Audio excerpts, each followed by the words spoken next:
Deep within the forests of Canada lies a dungeon, guarded by an ancient family of warrior monks, led by Brett the Hitman Hart, and guarded by a fearsome creature known as the Chimera Goose, part moose, part beaver.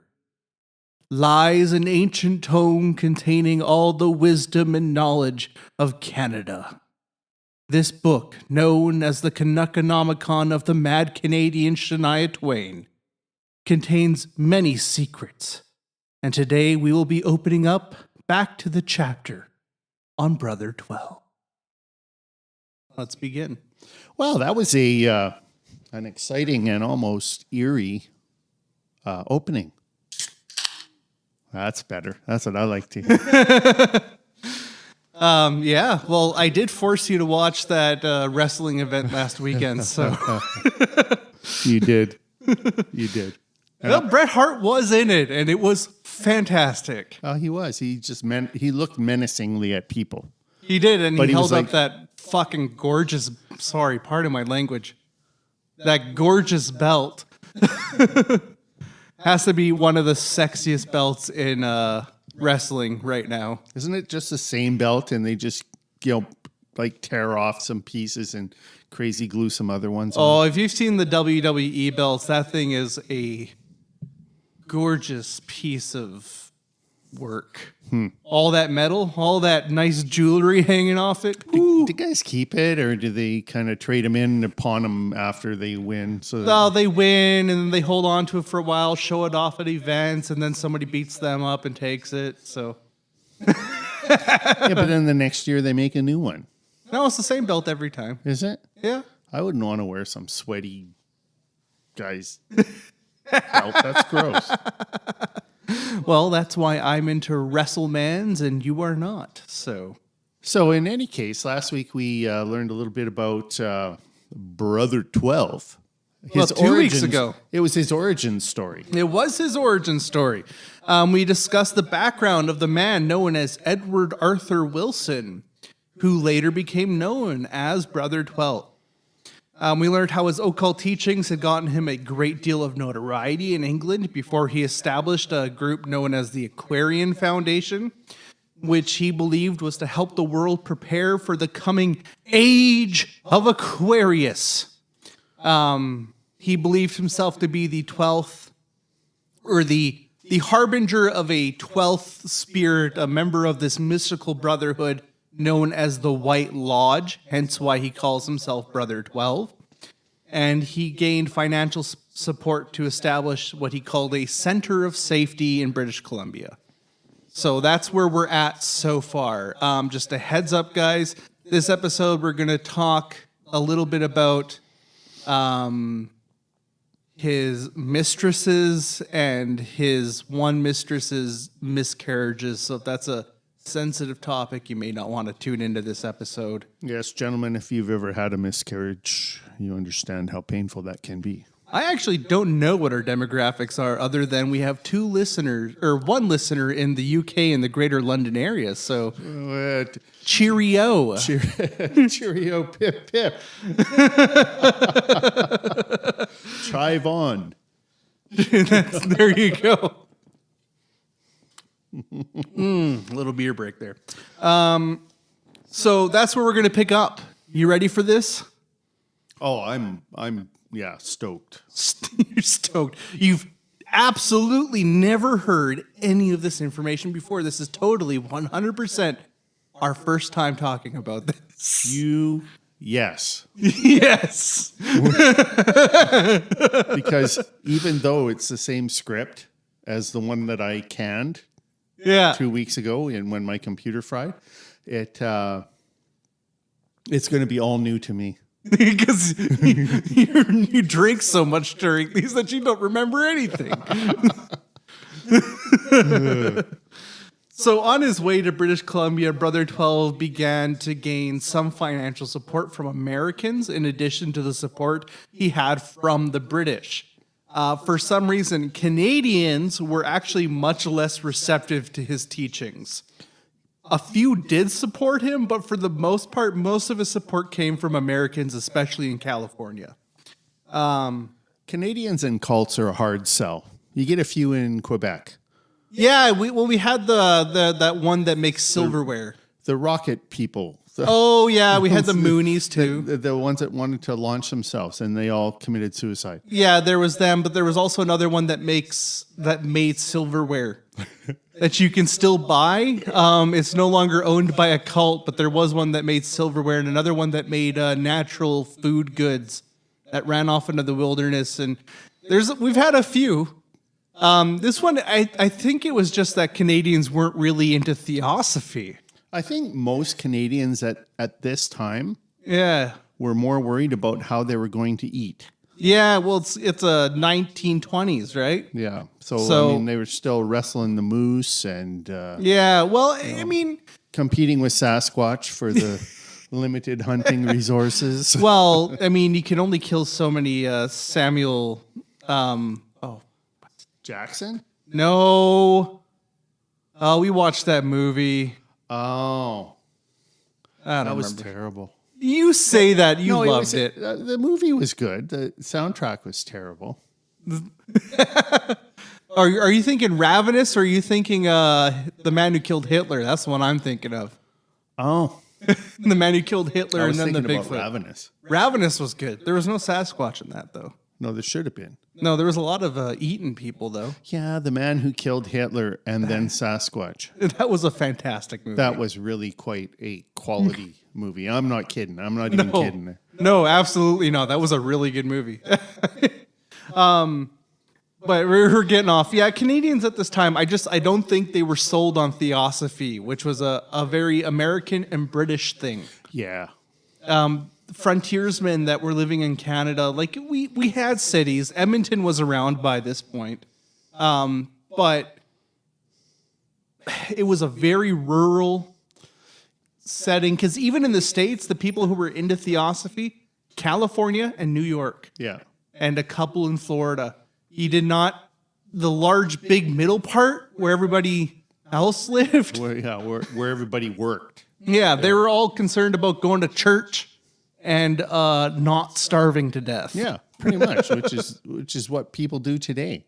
Which the vast majority of people don't join cults today. Yeah. You get the occasional person who does. Usually there's something going on that makes them seek out a group of people who they feel support them. But for the most part, you don't see a lot of cultists. Kids, if you're feeling vulnerable and you feel like you want to join a cult to make yourself feel better, maybe go to a psychologist and or join a club. Play guitar. Wow your friends. Play bass. Lose Join your friends. Join a youth group, guys. Join a youth group. There's there's a lot of options that aren't predatory cults. Learn how to play soccer, skate. Who knows? I don't know. Practice witchcraft. Do something. Anyway, so he got support from a lot of Americans, a couple Brits, Canadians not as receptive. A few did join, and he eventually arrived at a place called Cedar by the Sea, which is about 8 kilometers southeast of Nanaimo. So that's 5 miles for you Americans. Nanaimo being on Vancouver Island. It's a small city there. Well, I say small. By Canadian standards, it's pretty... Nanaimo, it's... pretty average size. Probably now it's probably 50,000. Yeah. So at that time, I bet it was... It was a 10,000. couple thousand. Yeah.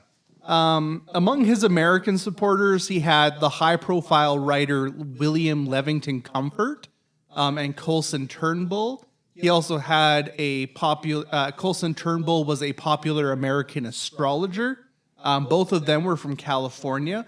They and several others became founding members of the Aquarian Foundation's first board, and several moved to the property in Cedar by the Sea. The first board meeting was on the 25th of July, 1927, which was Brother XII's 49th birthday. The practices of the foundation were, I think most of us consider, quite unusual. There were groups across the United States and America and in Europe as well. As we find out later, he does end up sending his erstwhile not wife to the one in Sweden, I think it is. Yeah. Sent her abroad. Yeah, he sends her abroad. But there were a number of groups. It wasn't just isolated to this one area. So this was more than just a cult. It was kind of almost a movement that he had started. Riley's saying hello. Just give us a second, guys. Pardon the Riley-isms. If you can translate, please shield your children's ears. He's developed quite a habit of swearing. So, like I said, this was a bit more of a movement than I think I initially thought when I first started looking into this. Because remember, this is basically just theosophy without the optimism. Right. This was theosophy where instead of we're going to find world peace is there's a big apocalypse coming. Puritanical theosophy. Yeah. Like I said, the practices of the foundation, quite unusual by our standards today. They practiced a form of group meditation for 20 minutes of each meeting that they had. They would sit in a circle with their eyes closed, attempting to contact their higher selves. And through a form of spiritual alchemy, the higher selves would blend together and increase the vibration of the group as a whole, allowing each member to receive direct enlightenment. Brother 12 taught that the evil black masters, such as Rosicrucians, would attempt to disrupt these meetings. He called these the Brothers of Shadow. I chuckled last time I heard this. Members of the Black Lodge that were the counterparts, the evil counterparts to the White Lodge, which Brother 12 received his instructions from, they would seek to undo the works of the White Lodge. He warned that if you saw the figure wearing a helmet, robes, and surrounded in purplish yellow light during group meditation, you should disintegrate it. And this is where things get, if you remember, quite fun. I'm going to teach you guys how to disintegrate a member of the Black Lodge. Are you ready? Are you ready to learn? Clyde, I need you to focus. I had my headphones on backwards. I kept hearing the wrong thing in my left ear. And I was like, this makes no sense. All right. What on earth? All right, Clyde, I need you to focus. I need you to... Okay, Clyde, you ready to follow these instructions? Okay. All right, good. You're doing the first step well. Inhale a deep breath. At the same time, I want you to mentally ask for and draw down the force of the White Lodge into yourself. Now extend your right arm and point your finger at the suspected member of the Black Lodge. There's only one other person in the room. Well, that's me. So you're going to have to disintegrate me. Okay, you ready? Now exhale with all the mental concentration. Repeat after me. I repel you. I resist you. I repel you. I resist you. By the power of the White Brotherhood, I disintegrate and drive asunder your body of evil. What he said. Now that you've done that, I need you to make the sign of the cross and send out the disintegrating power. I want you to visualize it as issuing from the center between your eyebrows and following the course of your extended arm and finger, and shout, "Shoot it into the suspected figure with all the force you can muster." Exactly. And that, friends, is how you disintegrate a member of the Black Lodge. Those Rosicrucians don't stand a chance. Wow. If you had the visual version of this podcast, which you probably never will, neither of us is particularly photogenic, you would have seen me actually attempting this maneuver. We don't recommend you try it at home. What if it works? I guess you'll disintegrate a Rosicrucian. So this method of projecting the power of the White Lodge was an important part of Brother 12's teachings And it was to be used on their missions of help and healing that they would, I guess, send members on. Oh, yeah, because your life gets way better if you can disintegrate a Rosicrucian a day. I think we'll find out just what their idea of a mission of help and healing was shortly here. Brother 12, like many, in fact, we'll get right into that right now. Brother 12 was like many extreme individuals. He believed in an evil global cabal that he called the Empire of Evil, which existed to foment strife, class warfare, and stress between nations. He taught that this evil empire had existed since the time of Atlantis, and that it had engineered the fall of Rome, the death of Christ, and the Russian Revolution. He stated that Bolshevism was a major part of this evil global cabal's wicked plans for the world, and it was its latest and most deadly attack. The ultimate plan was as follows. When the peoples of earth have been drawn into the net, which is spread for them, when the nations are bankrupt and disorganized, when the machinery of government has failed on every hand, and the masses of the people have been decimated by murderous wars, bled white and crazed with accumulated miseries, when they are unable to resist an open and organized attempt upon their liberties, then will this invisible empire step into the light. Its own system of government ready-made, all wealth and resources in its own control, and will say to the distracted nations, all your schemes have failed, and your resources are at an end. Therefore, accept our government, which is wise and benevolent, and above all, powerful. Resistance will be impossible, and self-interest will dictate surrender. The invisible empire will have become visible, openly acknowledged, and irresistible, and a world dictatorship will be set up. Does that sound familiar? Yeah, a little bit. It sounds like Nazi propaganda. Pretty close. I'm going to give you something else. This is from a different writing. I want you to see if you can spot the similarities here.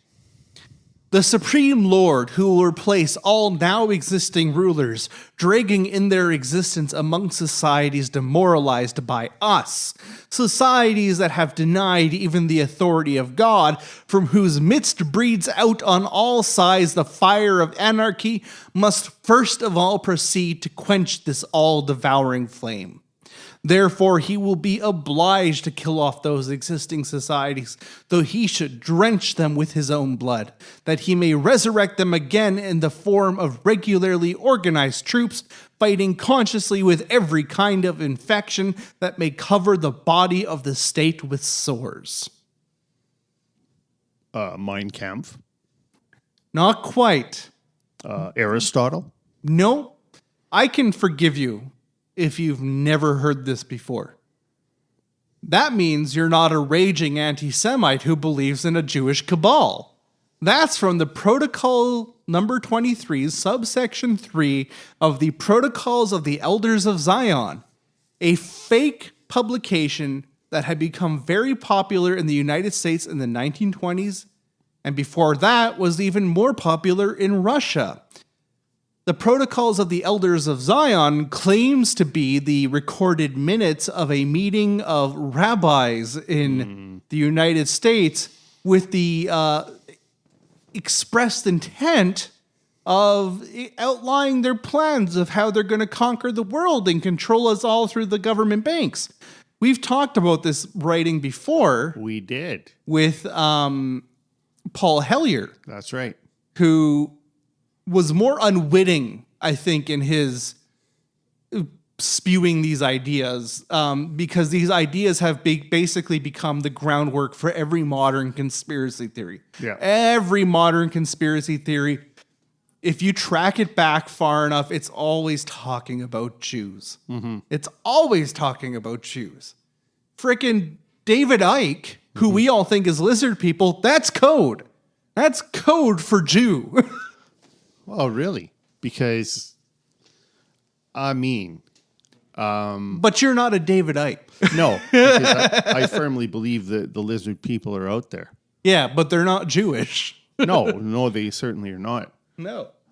Their religious beliefs are beyond anything that we could comprehend. Well, yeah, because they're aliens. They're not freaking Jews. The Protocols of the Elders of Zion is a fake anti-Semitic publication. It was very popular. Over 500,000 copies were personally ordered and printed by Henry Ford and distributed across the United States. That boggles my mind. Really? Yeah. Why does that boggle your mind? I don't know. He seemed like such a selfless... Henry Ford, the founder of Ford Motors? Yeah, well, I knew he, I thought everything he was doing was for the benefit of, a turkey in every pot. Oh, yeah, except for the fact that it was a turkey in every pot except for those of the Jews. Henry Ford was a noted anti-Semite and a huge supporter of Hitler. Yeah, well, I grew up under a rock, obviously. Yeah, I think people just didn't talk about it because it's an uncomfortable truth. Well, and in the time, it wasn't as forbidden. No, to have certainly those not. Bizarre beliefs. And as we'll see, that's something that Brother 12 knows very well. As I said, Henry Ford distributed these across the United States. Almost as soon as it was released, it was revealed to be a forgery and a gross example of literary forgery. What we would also call plagiarism. It's almost word for word. Yeah, lifting many portions, almost, like you said, word perfectly from Dialogues in Hell, which was a piece written not against Jews, but against Napoleon. Before you say this is a coincidence, it's not. Brother 12 believed openly and very fully that the protocols were an authentic publication. Which I'm just going to point out one major flaw in that thought.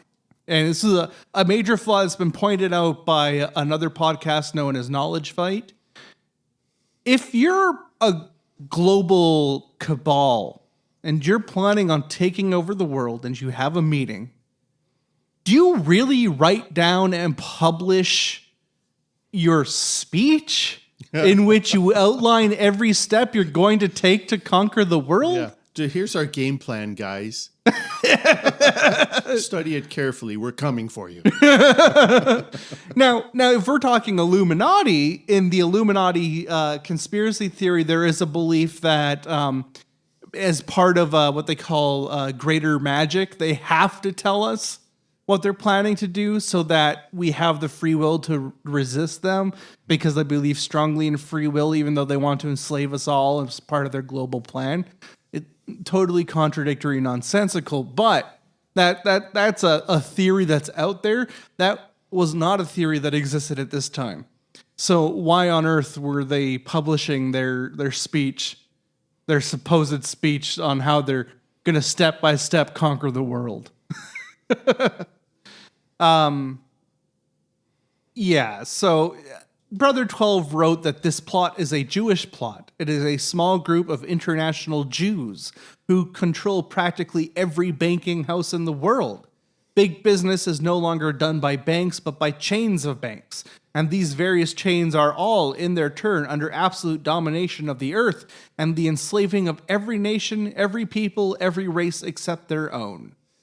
To that, I simply answer, okay, you're right. There are a lot of Jews in the banking industry because we kind of forced them to be there for literally thousands of years. But why is it a Jewish conspiracy and not an Aryan conspiracy? And when I say Aryan, that's with an I, not a Y.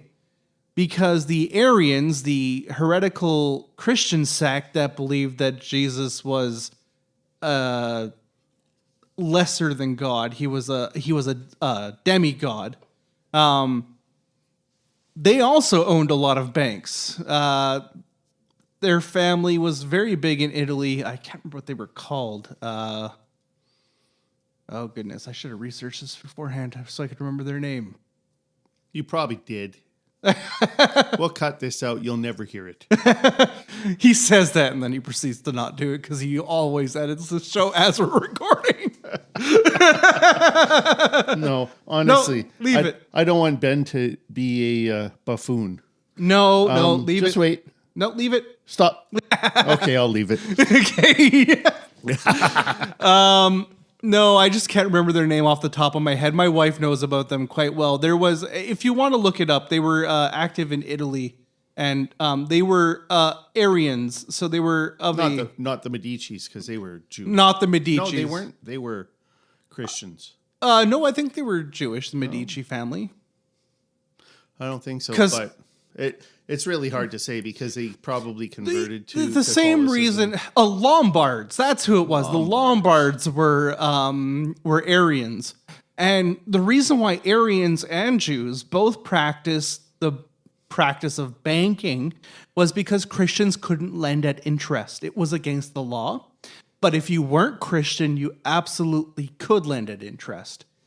But also you couldn't own land, which was the only other major source of income for kind of upper middle class individuals. So if you wanted to break into the upper middle class, you couldn't own land as a Jew or an Aryan, but you could lend money at interest. Yeah. Which is why you see a lot of anti-Semitic works focusing on money lending, because they were the only ones who were doing it, because Christians wouldn't. There was no profit in it for them. So why, if you were a non-Christian, why wouldn't you? Yeah. Muslims didn't practice it because they believed it to be morally wrong. Muslim banking is very interesting. It's even a whole convoluted thing in the modern age. Okay. But at the time, they also wouldn't do it because they believed it to just be morally wrong to do. We, as a quote-unquote enlightened capitalist Westerns, have laxed these laws over the years. But that's why a lot of these big banks and these high-end Hollywood producers and stuff, that's why they're Jewish. It's not because there's a secret cabal. It's because that was the family business. That's the family business. Yeah. It goes back hundreds of years. There's no plan to conquer us through banks. If there's anybody who's planning to conquer us, it's totally unintentional and mostly because they just want our money, and it's anyone who's a billionaire. Yeah. Anyone who's a billionaire. And they're not working together all the time. They're just billionaires and they want our money because they're not satisfied with being billionaires. But that's a whole other thing. And for the record, Brother 12 also believed that the Roman Catholic Church wasn't a religion, but a system of cruel and relentless political intrigue, which uses the spiritual aspirations of millions of humans to its own vile ends, to which I say pot kettle black. Brother 12, you lead a cult. You call yourself Brother 12. Yeah. He was, as a result of his anti-Semitic and anti-Catholic mindset, a major player in the formation of an American third party. So if you're not American, which about half of you are and half of you aren't, if you're not American, you're not Canadian, and you don't know anything about the American political system, the American political system has two parties. It's a two-party system. This was a group of people trying to change that, which at its surface sounds good. But then we take a look at who was working to form this third party, and it's suddenly not so good. It was among the proponents of this third party were James Heflin of Alabama and James S. Vance, editor of the Fellowship Forum. The Fellowship Forum was a Ku Klux Klan newspaper, and Heflin was the Klan's unofficial spokesman in Congress, also known as Tom Heflin, and he was known for frequently shouting diatribes against Roman Catholics in the middle of Congress meetings. His attempts at creating this racist third party ultimately failed. Because I should point out that when they say Roman Catholic, what they really mean is Irish people and anyone who's not Anglo-Saxon. Mm-hmm. The Irish and the French in particular, they really did not like. This is all racially based, every bit of it. It ultimately failed in creating this third party. They had a few close calls there where they almost won, but Brother 12 ultimately did not see his attempts of founding this third party successful. Returned to the headquarters of the Aquarian Foundation in Nanaimo, or just outside of Nanaimo, and Brother 12 was growing increasingly paranoid. According to James Oliphant, whose work I drew a lot of my research from, because he has a very detailed outline of all of this, Brother 12 believed that every effort by the White Lodge was opposed by the forces of evil, and that enemy agents would inevitably try to infiltrate the Aquarium Foundation groups and nullify their work. So this was a big deal. Brother 12 ended up making people take these oaths of allegiance to their movement, to the Aquarian Foundation. But as a result of Brother 12's works in the United States, he was finding himself and his society under attack by other Theosophists, who initially had largely accepted him. Albert E.S. Smythe, who was the General Secretary of the Canadian Theosophical Society, made fun of Brother 12's claims and called the Aquarian Foundation members boobs, dupes, and cuckoos. Yeah, real mature. I'd rather be a dupe, I think. But you have to remember, the Theosophical Society was all about uniting all the world religions to find the one true world religion. Right. So if you're going out there and you're attacking groups based on their religious leanings, that's literally completely contrary to Theosophical teaching, especially the Jews, because theirs is such an old religion. Right. Right? So he was basically driving away any allies outside his cult that he had. And he ended up writing a seething diatribe in response to Albert Smythe, and which, again, shocked and drove away even more Theosophists from his teachings as a result. We're going to take a quick break here, and when we return, we're going to talk about his romantic dalliances. And his downfall. Yes.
Rudy's on a train to nowhere, halfway down the line.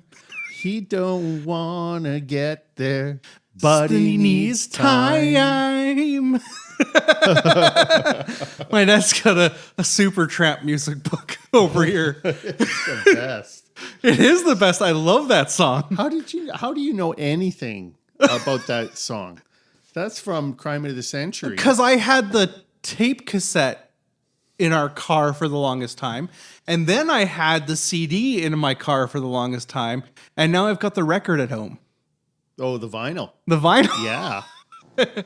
And I freaking love. I think Rachel and I had a fight over one of the Supertramp albums. Probably Breakfast in America is my guess. I think that's the one. I think she really wanted that one. And I think I ended up getting Crime of the Century, which is the one I wanted anyways. So, Supertramp, good band. Check them out. Fantastic band. One of the greatest bands of all time. I agree. And you know what? ELO can suck it. Oh, really? Supertramp is so much better than ELO. Oh, yeah. Oh, hands down. Hands down. Journey can suck it. Yeah, Journey was like total commercial corporate rock. If you want a good long song that isn't by Journey, go look up Rudy by Supertramp. That is one of the best songs of all time. Yeah. That song speaks to me on such a profound level, I cannot even begin to describe it. He's not wrong. Welcome back. Hope you enjoyed both our musical interludes today. Yeah. I'm avoiding wanting to talk about this because I'm realizing Brother 12 is a predatory asshole. He's just a dick. He's a dick. And he does not treat...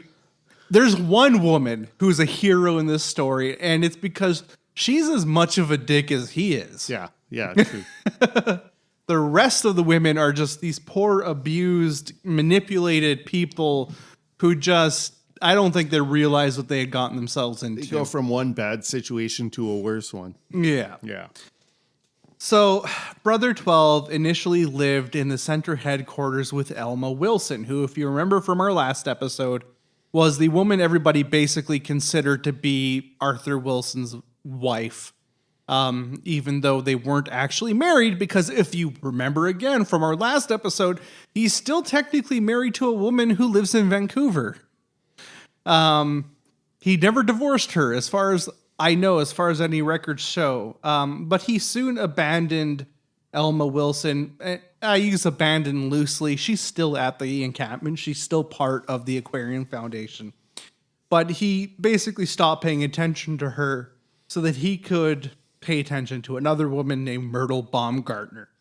Myrtle was already unhappily married. She was the wife of a physician who had received a severe football injury, and as a it sounds funny, but apparently it messed him up bad. Yeah, well, you can only imagine. Yeah, he was. If it was serious enough for their relationship to be affected. Yeah, it must have been real bad because I just didn't want to use this word, but the word that was used in Oliphant's work was he was an invalid. He basically needed to be cared for constantly because he couldn't care for himself. Wow. And so that fell on Myrtle, and Myrtle was understandably unhappy with the situation. And he was becoming increasingly bitter at his situation as well. And it was starting to drive a wedge in their marriage when she met Brother 12 on the train from Puget Sound to New York to return to her husband. It was unlikely that she initially suspected that she was, in fact, the reincarnation of Isis. But according to Brother 12, she was the reincarnation of Isis. Not only that, he was the reincarnation of Osiris and thus her ancient 1,000-year-old lover. Oh. Yeah. Oh. God, you know what? Egyptian gods and goddesses are terrible.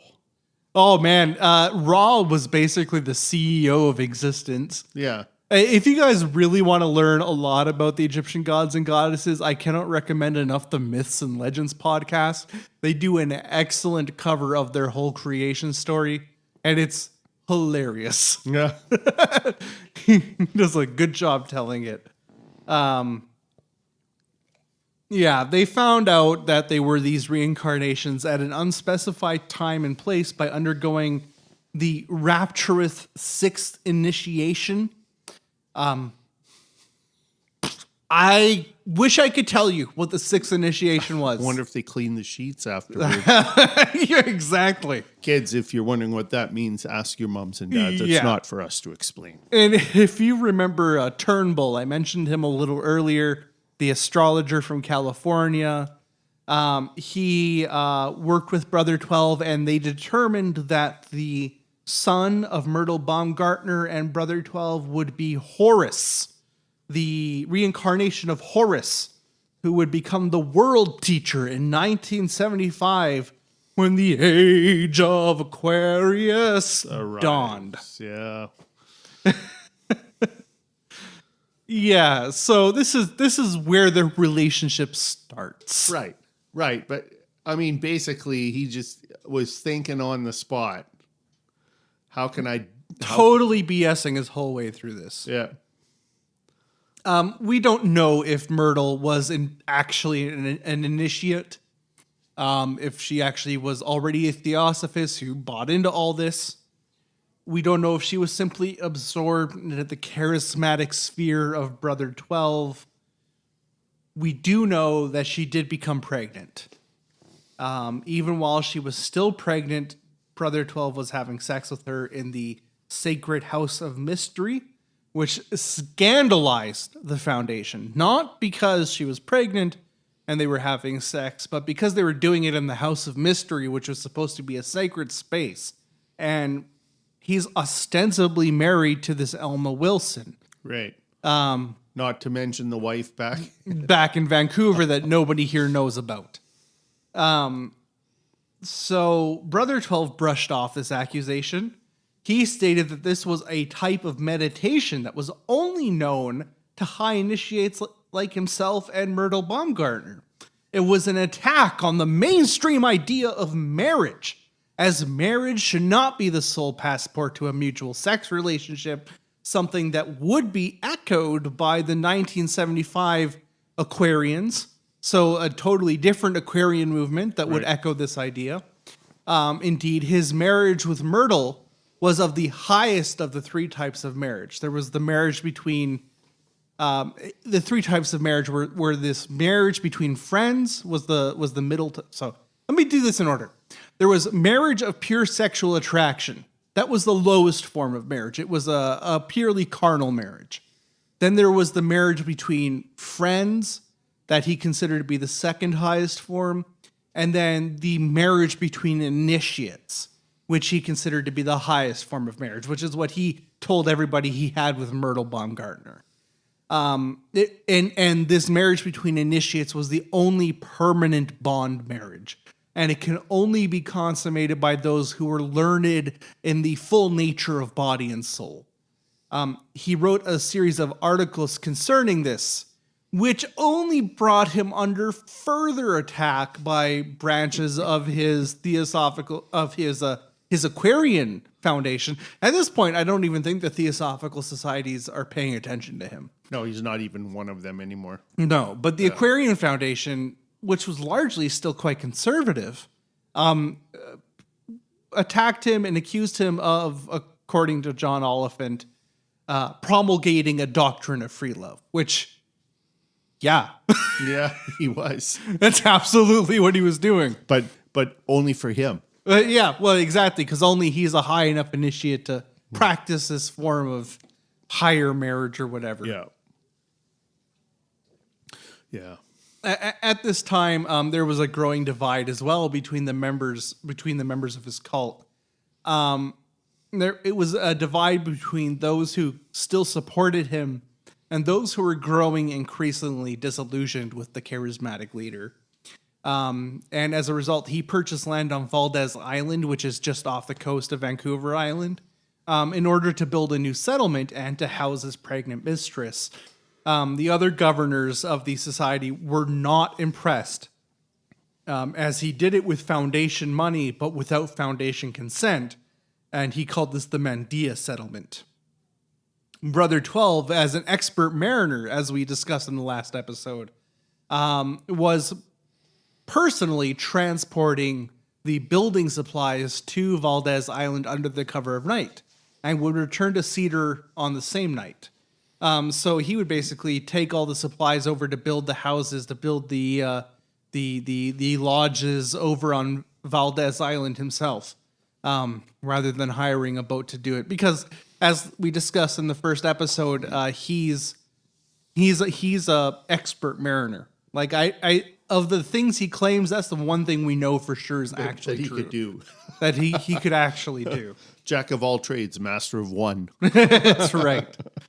The Mandia settlement was I would say truly the beginning of him forming what we would call destructive cult. So you have two kinds of cults. You have kind of just regular everyday cults, and then you have destructive cults. And a destructive cult is a cult. Well, first of all, a cult is any group that's led by a charismatic leader. And a destructive cult is a group that is led by a charismatic leader for the sole purpose of taking advantage of its members. To give an example of a destructive cult, we have the Moonies, for instance. Right. We have, I don't know, what's his name? The Jones. The James Jones. Yeah, James guys, Jones guys, right? Those are destructive cults. For the other type of cult, we can honestly look at most religious movements as being of that type of cult, because they're all founded initially by a charismatic leader. But so in other words, not all cults are bad. This one is. I would say the Aquarian Foundation, up until the point where Brother 12 starts building its two separate settlements, was a non-destructive cult. It was just a group of weirdos who shared a similar belief. Yeah, exactly. And were led initially by a charismatic leader in Madame Blavatsky, Right. who was the founder of the Theosophical movement. As charismatic as Madame Blavatsky can be said to be. With that one eyebrow and the bushy mustache. The Aquarian, one of the trademarks of a destructive cult is that they cut you off from all support systems. Cedar on the Sea, you could come and go as you pleased. You weren't required to stay. You had no obligation to stay. It was considered better to live there than anywhere else, but you weren't cut off from family members or anything. On Valdez Island, on the other hand, members are encouraged, not just encouraged, but there was a series of rules and a series of requirements that you had to meet to live on Valdez Island. And one of the most important rules of the Mandia settlement was mind your own business. In other words, you can't tell me, the leader, what's right or wrong. And you can tell he's getting this growing frustration with the other members of the foundation actually trying to have a say in how the foundation's run. He wants people who only listen to him. Right. And that's why he builds Mandia settlement. He believed that the modern world's two greatest evils were curiosity and criticism, which, again, if you're a Theosophist, is totally contrary to Theosophical belief. The Theosophical belief was all about curiosity and criticism. It was all about learning new things. And you know, I'm not a Theosophist. I'm a Lutheran. I'm a Christian. I will acknowledge that. But to say that the world's greatest evils are curiosity and criticism is insane. Those are what are required to fight evil. What we really need are closed minds and fear. Exactly. That's messed up. That is super messed up. Like, come on. So Arthur Wilson, his behavior is growing increasingly erratic, and the other governors of the center were growing understandably concerned. Yeah. After attempting to get him to give over control of the center to the others, Wilson basically excommunicated them. He basically said, "You're no longer members of the Aquarian Foundation," which he had no authority to do. Yeah. Because remember, this is run by a board of governors. The Aquarian Foundation was ultimately dissolved in November of 1929. though Brother 12 would insist that this dissolution was an integral part of the great work that he predicted that they were doing, and that he had actually foreseen the supposed betrayal of the other governors. Interestingly, this all comes out after the dissolution. Right. That he's had these prophetic visions. Oh, I knew that was going to happen. Yeah. Freaking idiot. I can't stand this guy. Your hatred of him has grown since the first time we taped this. It absolutely has. I'm realizing like what a monster. Like I try to be kind of neutral on most of these, but over time I've started to realize that some people don't deserve my neutrality. Just a terrible human being. Yeah, you're just bad. A real shitty person. Just a bad guy. Brother 12 accused the bookkeeper of stealing $2,800 of foundation money. Robert England was the bookkeeper. He disappeared before the case ever made court. So maybe he did actually steal the money. I've read over the court documents. John Oliphant does a fantastic job of drawing out all the details of this case. Mm-hmm. And yeah, Robert Englund probably stole the money. But the way Brother 12 handled it was not good. The way the other governors handled it was not good. It was a whole mess. Brother 12 had been receiving financial support from a woman named Mary Connolly. And he was himself accused of and arrested on charges of theft of this money. In the end, when the foundation was dissolved, he got to keep all the money because what they had determined is that Mary Connolly had actually been writing checks to Brother 12, which he would then give on loan, quote unquote, to the foundation. Oh. So with the understanding that he could claim it at any time. What a horrible person. Yeah. But on the other hand, the land of the initial settlement on Cedar by the Sea was all in the name of the Aquarian Foundation. The land on Valdez Island, on the other hand, was under his name, as well as another island settlement. I couldn't figure out when he built this other island settlement, but he has a second one as well. Myrtle Baumgartner at this time miscarried 2 children by Brother 12. And if you remember, she had been predicted to be bearing the child that would be the world teacher Horus. The chosen one. The chosen one. And yet she miscarried twice. So this was a crushing blow, especially because the astrologist Charles Turnbull had confirmed this prophecy that Brother 12 had had.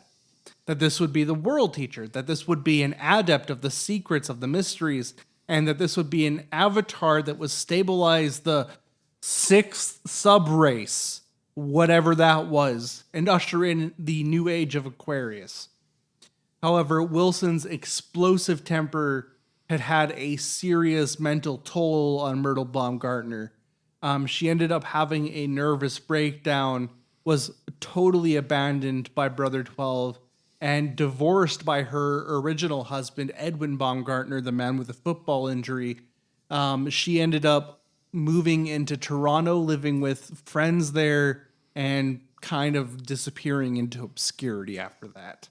We don't know what became of her. We don't know if she ever recovered. It's really a tragic story and an example of this kind of predatory nature of Brother 12, that he took advantage of this suffering person to basically create his own made-up BS stories. Narnia, yeah. Just total messed up.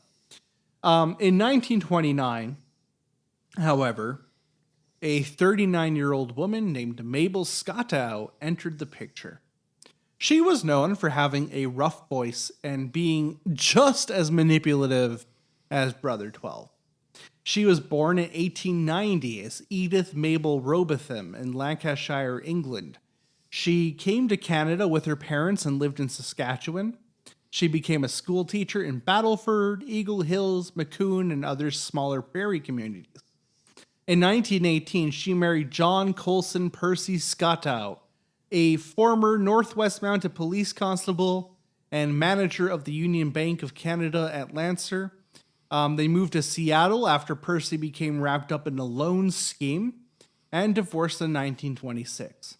Mabel then moved to Florida to live with Percy's father, Reverend John Colson Scottow, an Episcopalian minister. He, like Brother 12, was believed to be a mystic. He believed in reincarnation and wrote a book called Religious Brevities for Those Who Think. This guy was basically an Episcopalian in name only. I don't know if you know this. Episcopalians don't generally believe in reincarnation. No. That's not an Episcopalian belief. In fact, Episcopalians are ostensibly Christian. They are Christian. Yeah. So this guy was not that. Whatever he was not that. Mabel at this time adopted the letter Z as her mystical name. She never divulged the significance of this letter. And she became involved in the Aquarium Foundation via a man named Roger Painter, who had another name, another fantastic name. The Poultry King of Florida. I know. Come get your chicken feet. He was a former stage hypnotist and ardent occultist. And the Poultry King. And the Poultry King, which I haven't looked into why. I imagine he owned a lot of chicken farms. He must have. He must have been like, that was his moniker for his, like. Like, what a name. The Poultry King of Florida. The Septic King of Parkland. Oh, what was that from Red Green? The Septic Sucker. Oh, yeah. I can't remember his name. Red Green, good show. Check it out. It's probably on YouTube. Yeah. So the two entered into a stormy love affair in 1927 and were both named secretaries in the local Aquarian Foundation chapter. As I said, the Aquarian Foundation had chapters all over the place, including Florida. Mabel and Roger moved to British Columbia in 1929, having remained loyal to Brother 12 throughout the riotous division of the foundation. Brother 12 designated Mabel, or as she was better known, Madam Z, as Brother 3, and Roger Painter as Brother 9. Brother 9 was supposedly the reincarnation of the first Grand Master of the Knights of Malta, Jean de la Valette. Ooh. She. Madam Z and Brother 12 then started their own love affair at this time, much to the chagrin of Elma Wilson, who, if you remember, was his. In the house. And she was still there. She's still there. This guy's despicable. He's now on woman number 4. Yep. Right? Yep. And his supposed wife. Second wife. Is still there. Still there. She's still there. And Roger Painter was also not happy about this. Though Elma didn't do a whole lot about it other than cry. Roger Painter, on the other hand, went out to Mabel's tent in the bush and brutally beat her. She survived, but Painter found that Brother 12 was not thrilled with this and banished him from Valdez Island. He returned to Florida, where he found another mistress who was 10 years younger than him, and continued to correspond with Brother 12 and still saw himself as an integral part of the group. So this is the one not shitty thing that Brother 12 does, is he banishes this guy, but then he proceeds to let the guy stay as a member of the Aquarium Foundation. Because he was fortifying with money, wasn't he? Yeah, probably. He's the Poultry King of Florida. Yeah, so, obviously he has money. He's got to have money. He has means, so. Yeah. And as far as I know, Mary Connolly at this point is still giving money to Brother 12. Mm-hmm. Elma fled to a friend in Vancouver. She felt ashamed and despondent that Brother 12 had betrayed her for the second time. Eventually, he would send Elma to Switzerland, there to supposedly assist a still extant Aquarian Foundation chapter that she was well suited to help. Elma was now out of the picture, which basically allowed Madame Z to more openly consort with Brother 12 and acted as much as his lover as she did his second in command, and became a powerful and integral member of the cult. She was the foreman of the work being done at the Mandia colony. Brother 12 at this time was building another colony on De Courcy Island, which is, again, near Vancouver Island, where he basically planned to create a large mansion that would house a new messiah to usher in the age of Aquarius. At this time, he has a newspaper ad out seeking this messiah. No, it's not him. It's not him, and it's not going to be his son. He's looking for a guy born at a certain time who he basically said, this guy's going to be the new messiah. So I need to find him. It's going to be a child, obviously. Yeah. At this time, I think this kid was supposed to be born in something like 1918. And he's looking to basically move them into this mansion so that they can be the new world teacher. So I don't know if Brother 12 was a true believer, but he certainly sounds like he might have been. Either that or he's off his nut at this point. Well, I mean, they're not necessarily mutually exclusive. Yeah, it's true. But I mean, there's at least some basis in earthbound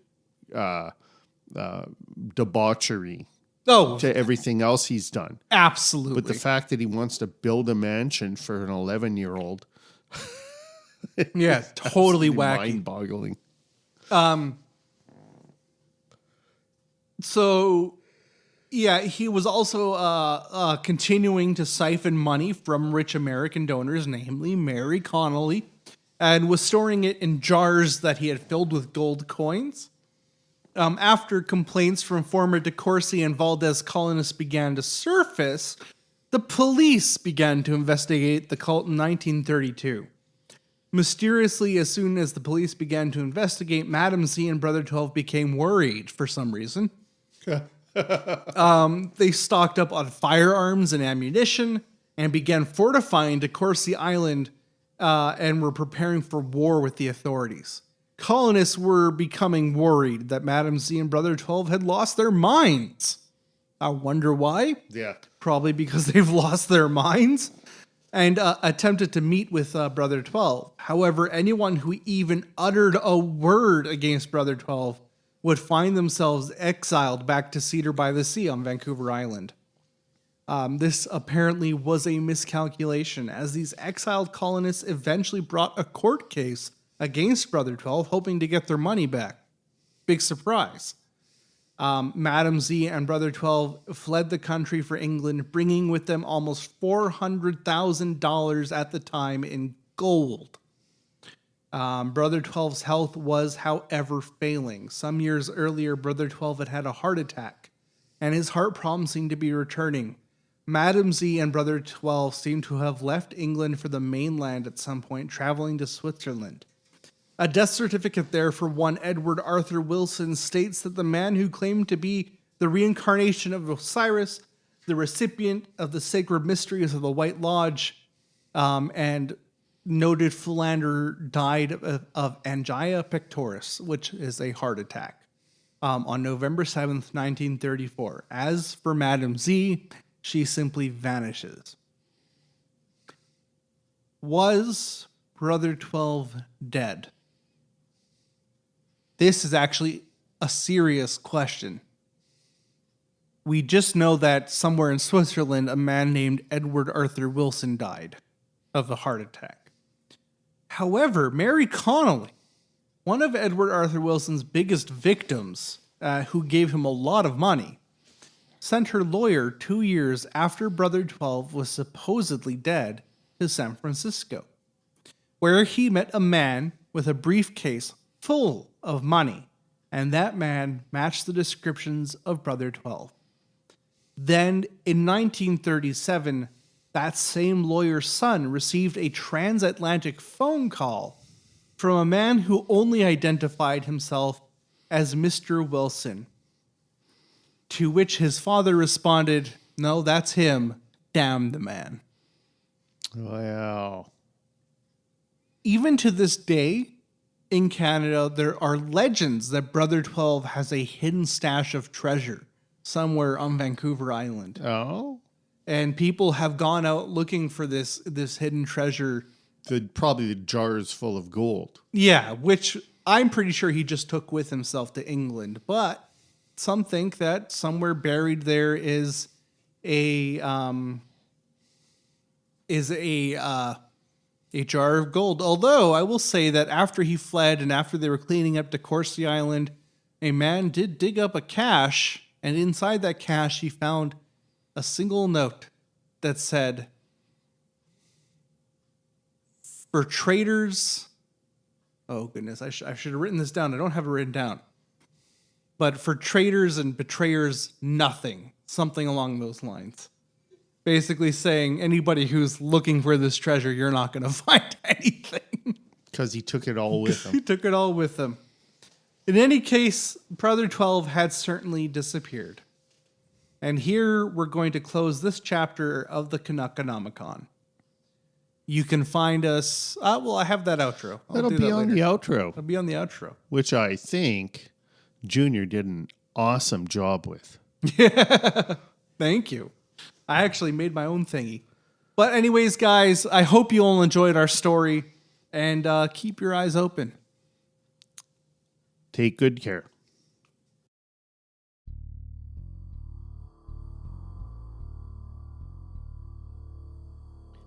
Canuckonomicon is a production of Crossing Clay Studios. We can be found on Twitter at Canuckonomicon, and you can contact us through email at canuckonomicon@gmail.com. Please be sure to share us with your friends and family, and keep your eyes open.